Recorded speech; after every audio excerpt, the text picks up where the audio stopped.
Hello and welcome back to the Ground Up Advanced Flight Tutorials. Thank you very much for joining me in this video.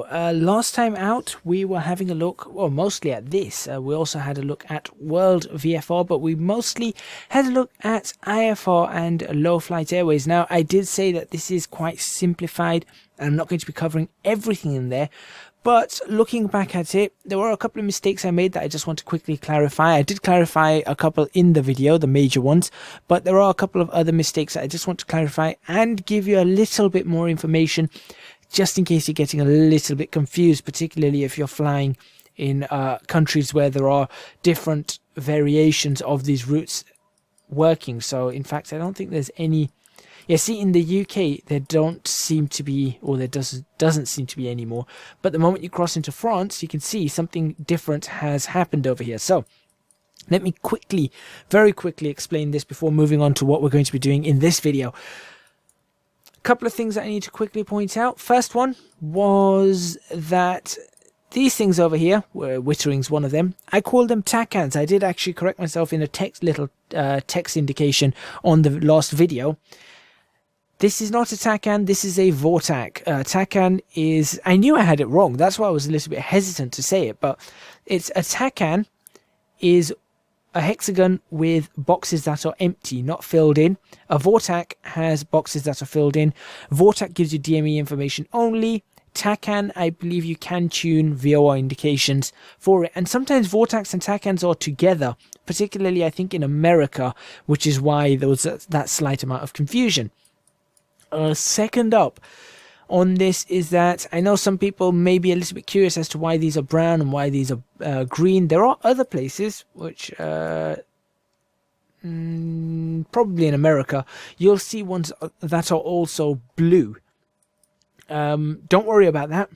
I will be covering that at another point. It's basically about the facilities available at the airfield. That's what that is. It's facilities at the airfield. So I'll cover that when it comes to it. Right now, you don't have to worry about that at all just yet. What I am going to do, though, is I'm going to give you a little bit. I was looking back and I realized that these two bits of information, L95, L90, L34, nothing, just 39. That information kind of is, I suppose, important for you guys. So let me just quickly explain once again what this is. We know all of this stuff and we know what that is. That's the elevation. L stands for whether it's got lights or not. Now, I think if it's in a little circle or with a star next to it, it means that the lights are not always on. They have to be requested to be switched on or pilot controlled. But L like that means it's a lit airfield. And 9.5 is in hundreds of feet, the distance of the longest runway. So that's a 9,500 foot runway. That's a 3,400 foot runway. This one here, you can see, is not lit and has a 3,900 foot runway. And if we go to London, it's only going to show the longest runway. So the longest runway is 12,800 feet. I think actually both runways are the same length. But if there were two, like Gatwick has two runways, one shorter than the other, it's only going to show the longest runway. So there you go. That's that other bit of information I wanted to cover. On the VFR, is there anything else I needed to cover on this? I do not think so. I think that's pretty much everything. Yeah, I think that's pretty much everything on that. The only thing I have to apologize about was the M5 and the M40, not the M4, which I also corrected myself. I was listening to that and I thought, wow. That's a terrible mistake to make. But there you go. That's all there is to do in that. Today, actually, one more. This one over here where I've got 5,500. I did state that this is an altitude for this airway. It is an altitude for the airway. This is, I should probably clarify, this is a lower altitude for the airway. So most of these airways probably do not come down to 5,500. This particular airway, November 57, does. The other thing I wanted to explain before I do forget is these are blue because these are the new type of navigation, the RNAV navigation, which I mentioned. You don't have to worry about this just yet, but these are RNAV routes. Now, the ones that are starting with T, if I remember correctly, the ones that start with T are RNAV only routes, whilst the rest of them can be used with standard VORs and stuff like that, jetways and whatnot. These are waypoints on RNAV routes or intersections in some cases. For example, there. But over here, obviously, it's just a waypoint. LVOS, Timpo is a waypoint. These triangles. I said I wasn't going to explain them. Let me just quickly tell you what they are. They are the old style waypoints, the old VOR waypoints. These are still in use. Most of them, if not all of them, are still in use. For example, Bovingdon here, Bover, that is still in use. There are other ones around the area that are still definitely in use. Woburn, for example, is one that's still in use. Oh no, Woburn's now no longer one of them. Wow, Woburn's changed to a waypoint on the RNAV. That used to be a triangle a long time ago, and that used to be a triangle as well. So you can see they're still being used, but these ones are still used, particularly for SIDS and stars. Not so much now on navigation around, but still on SIDS and stars. So you'll see, and there are some on here that are not shown. There is a couple here that are not shown, which we will be looking at. Where would they be? They'd be around this Timpo area, Pippin area. I believe they'd be around there. We will be looking at them. Welling might be one of them that we need to be looking at, but that is very, very important for us. Just remember, there are more in this area. There is more of these triangles, more of these waypoints in these areas that are not shown. So when it comes to it, don't get a little bit confused on that. That's probably still another couple of lessons away. Today, we're going to be looking at the NATS Aeronautical Information Service, and we're going to be looking at an airport chart like this one. See? Looks a little bit confusing. Don't worry, I'm going to explain it as best as I possibly can, and we're going to omit a little bit of data, obviously not to get too confused. And for some people who may have pulled up something like this is a Jeppesen chart. This is an old Jeppesen chart, I believe. I have no idea when. There, after 2017, 14th December. So this is not so old, but this is still old. But you can see this is a Jeppesen version of one of these charts. The NATS Information Service, I think, only works in the UK. This is a CAA chart, as you can see, Civil Aviation Authority, while this is not. And yeah, this probably has a lot more information, but outside the UK, I don't think there are many of these types of charts. So we're going to go over this one because it's got a lot of detail and it's in color, and everybody likes color. And then we're going to have a quick look at this one to see what the similarities are.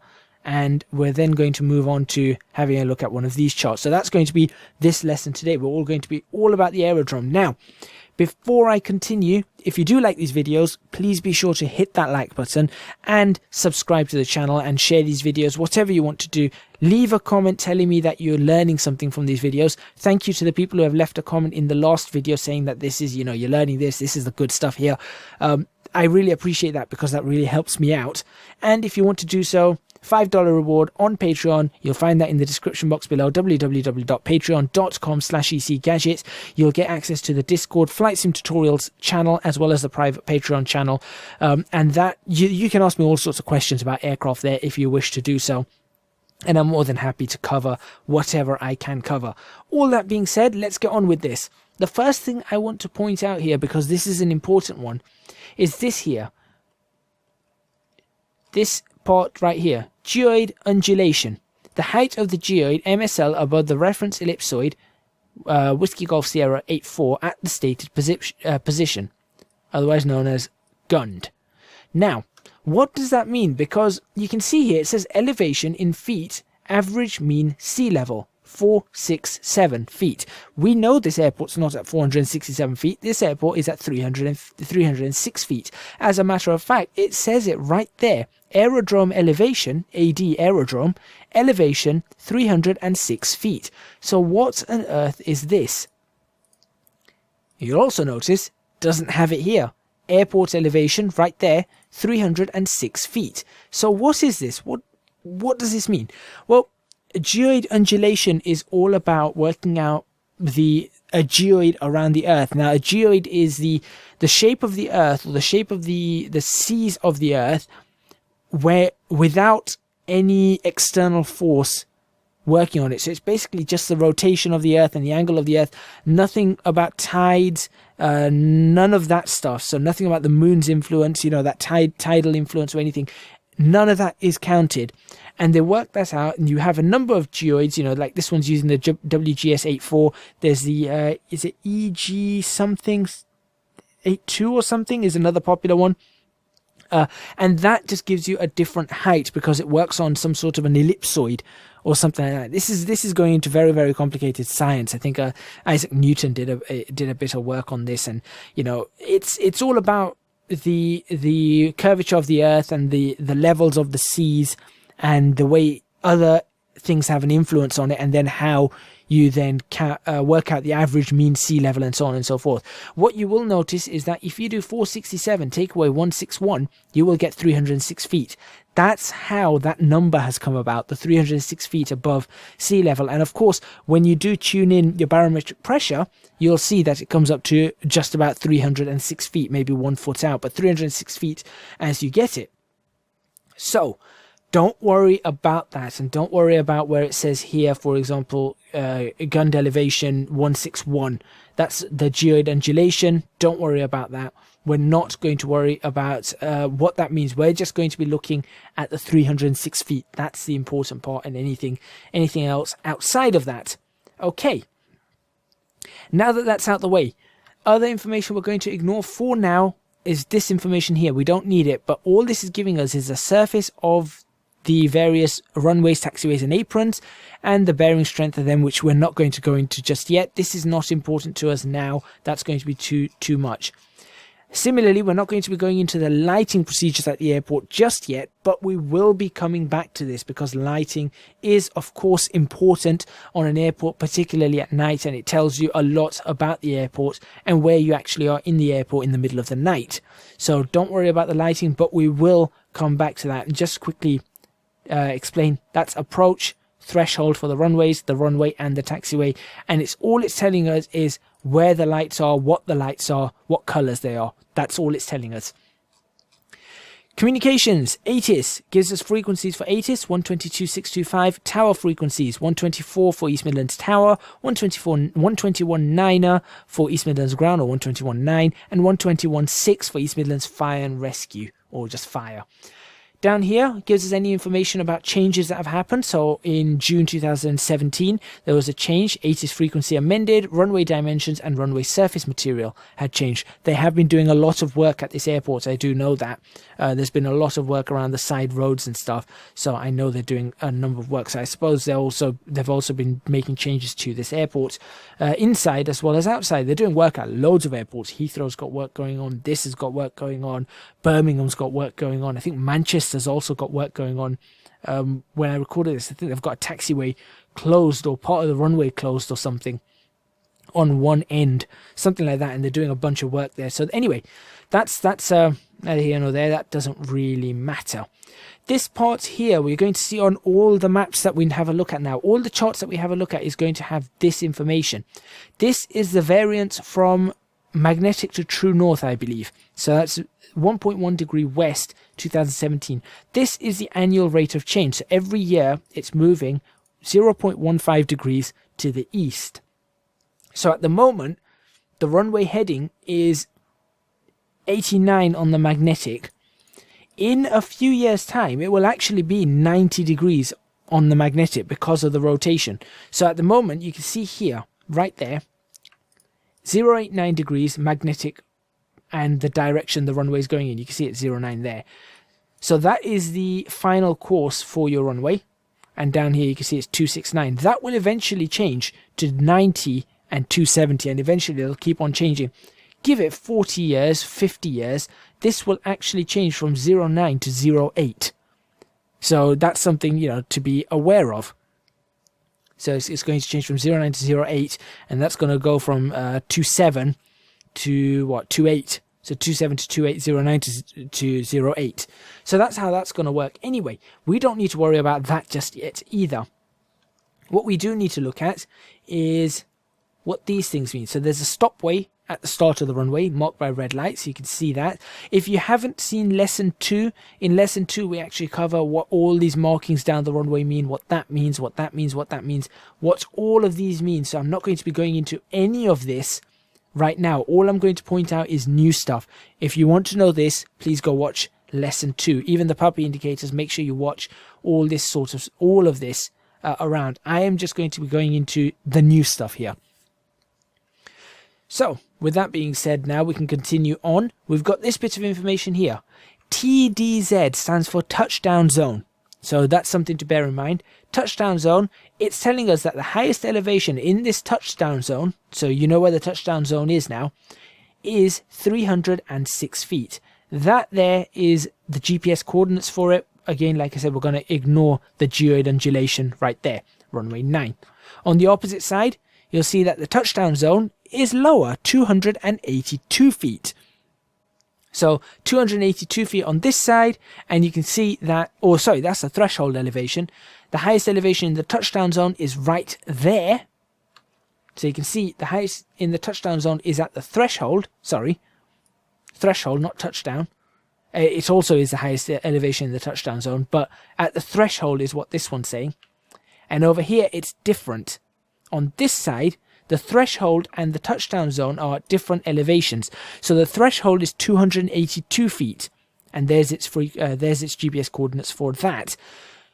The touchdown zone, further up, the highest elevation is at that point, and that is at 306 feet. So you can see that this airport, or this runway, is 306 feet all the way up to that point there, and then it dips slightly down by, what, 8 meters?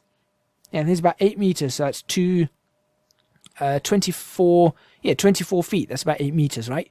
So it goes down 8 meters down that way, just in that area. That's all you need to know. That's pretty much all you need to know about that runway in that sense.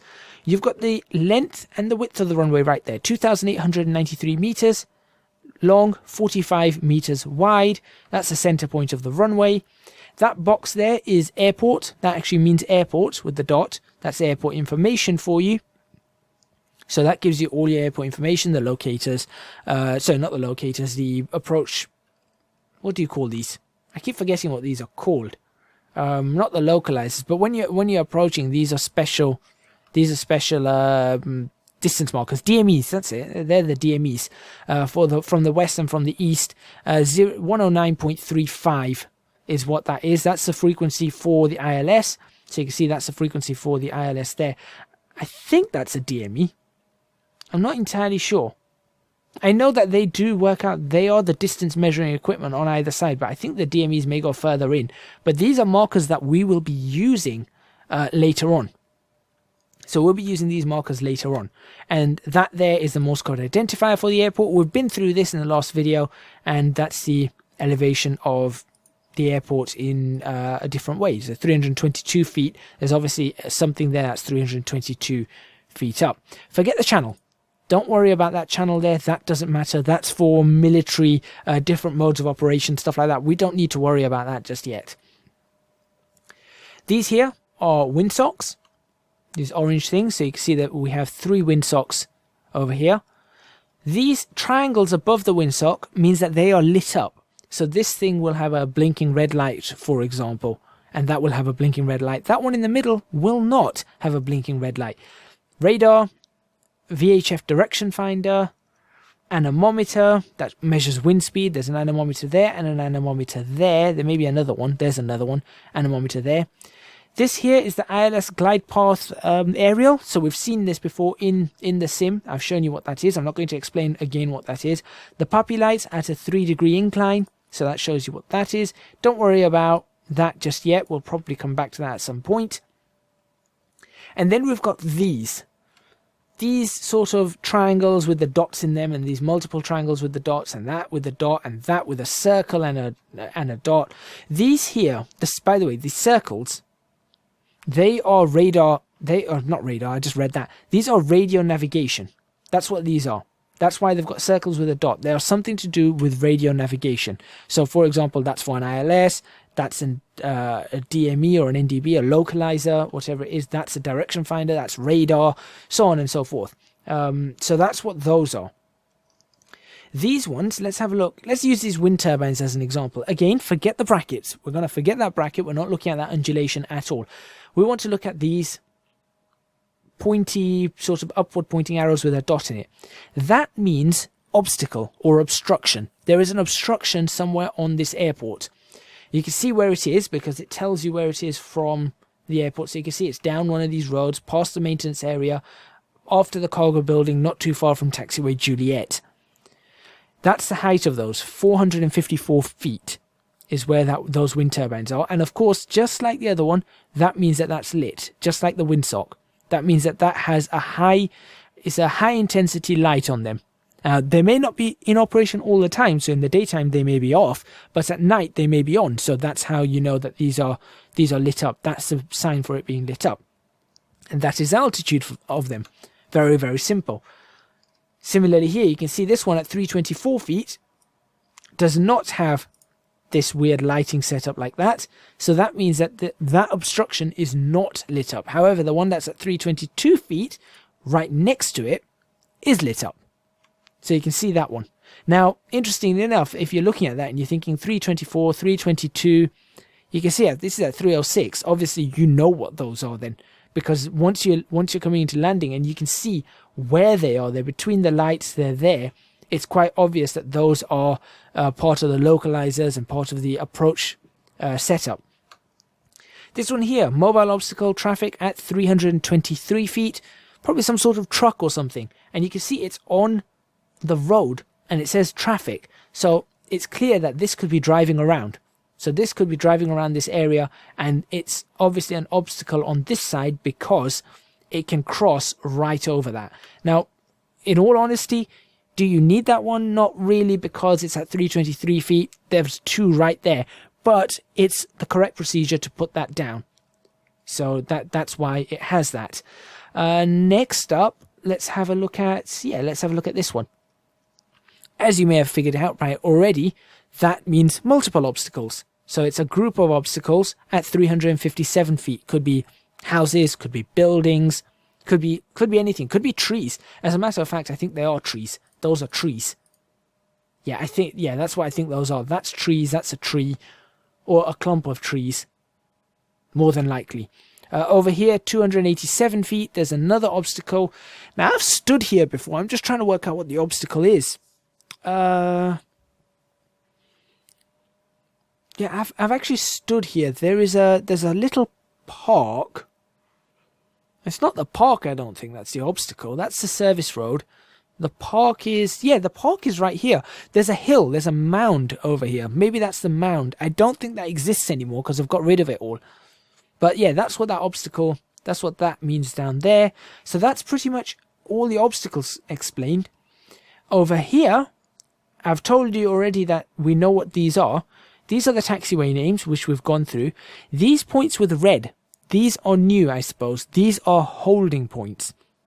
So if ATC tells you to hold at Alpha 8, that's where you hold at that line, whichever way you're going. Alpha 7, Mike Alpha, Mike 4, Alpha 4, Juliet, wherever you're going.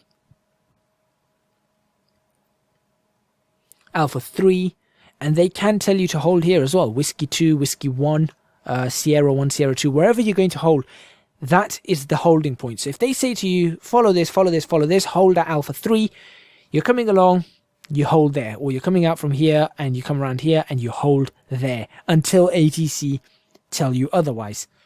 And I think that is pretty much all the information from one of these charts. That, again, is the airport, what do you call it? The GPS coordinates for the airport, which again is the same as the GPS coordinates you find right there. That's pretty much it. That is pretty much it there. Now what we're going to do is we're quickly going to go over onto this. So this is a Jeppesen version of this. Now I'm not going to be focusing too much on Jeppesen charts because these, you can't get them for everything. Now I'm going to use it just here just to give you an example, nothing more. So you can see that it doesn't give you all the information that the other one gives you. For example, there isn't any of the obstacles around the area. So it's not really a VFR chart of sorts, but it does give you the length of the runway in feet or in meters. There's the meters and there's the feet. That's where the airport, the middle of the airport is shown. So that's why it's got ARP there. That's the middle of the airport. There's the 3 windsocks. There's the stopway at the end. Tells you the elevation right there, 281 feet, 306 feet. again with the stopway. Final approach course 089 and 269, and that's the actual runway 09 and 27.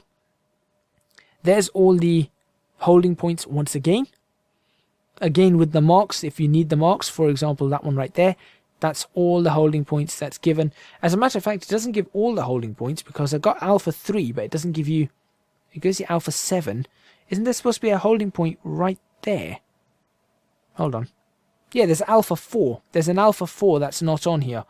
So there's Alpha 4 that's supposed to be somewhere there. So it doesn't give you every single holding point, but it gives you most of them. Again, Jeppesen charts. A lot of people use Jeppesen charts, but you can see that that's much more simpler. There's the variation once again. 1 degree. It doesn't give you in all the accuracy. 1 degree, and there's the information. Tower 124.0, ground 1219er, ATIS 122675, which has changed from, I think, 128675 to 122. There's the GPS coordinates. Airport elevation I've shown you. That's the ICAO code for it, EGNX. EMA is the other code, which I keep forgetting what they're called, but that's the other code for it. For example, London Heathrow is known as a LHR, while the ICAO code is EGLL. EMA is what you'd get on your ticket. LHR is what you'd get on your ticket. JFK is what you'd get on your ticket. LAX. Those are the three letter identifiers for these airports, but it's not what air pilots use and airlines use in the air. Not often anyway. I think that's pretty much about it. And there's obviously a scale, which I didn't show you on the other one. There's a scale just there. There's a scale for it. And that's all the information you really need to know about an airport chart, an aerodrome chart.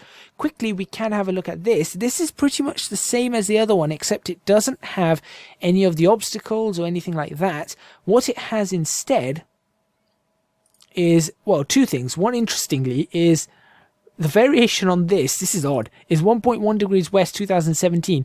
This one's already accounted for 2019, 0.7 degrees west 2019. So you can see how it's changing. But anyway, what this one does is it shows you where all the parking spots are and how to get around to all the parking spots. Jeppesen does the same thing. If we go over to this in a much smaller way, and I'll rotate this, I don't want to rotate it clockwise, but I'll have to do that. There you go. You can see that Jeppesen does the exact same thing and shows you all the parking spots. And there's Alpha 4, and it shows you the holding points in a smaller area. So there you go. And it shows you all the holding points as you would expect with all the coordinates for the stands, and that does the exact same thing on this with all the coordinates for the stands.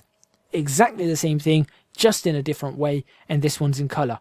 That's it for this video. Now you should know how to get around an aerodrome and how to actually navigate all these holding points and know what air traffic control is telling you when they tell you to hold at a certain point if you're on something like VATSIM or Pilot Edge or something of the sort. You now also know how to read these in terms of what all this information is and how to make sense of it. Thank you very much for watching. Like, subscribe, comment, follow if you're on Twitch, thumbs up. I don't know if they do the thumbs up anymore, but thumbs up if they still do the thumbs up. And do support me on Patreon, www.patreon.com/ecgadget. Like I said at the start of the video, that is in the description box below.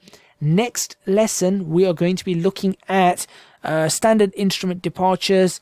I've got a feeling that that's going to take an entire lesson, but it may not be a half-an-hour lesson. So what I'm going to do is I might do it as a shorter lesson.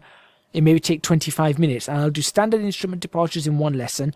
Then I'll do terminal arrivals, which is stars, approach charts basically, in another lesson. Potentially, I'll see what happens. So we'll just have to play that one by ear. And once all of these are out the way, you'll know how to fly from A to B. And you'll know how to do the takeoff, maneuver around the airport. You'll know how to follow a chart out, join up on airways, come off an airway, do an approach into an airport, and then land at an airport, any airport you want, by looking at the charts. So you'll be able to do all of this for yourself, and that's where we're going to go into solo lesson 2, where you're going to be put to the test. I'll give you links to these, and we'll set up a flight, and you'll say, right, you're going to fly it, and I'll only be there for reference. You can just follow along, but I won't be explaining exactly what every little bit is. I want you guys to try it. Thank you very much for watching once again, and I will see you guys next time in the ground up advanced flight tutorials.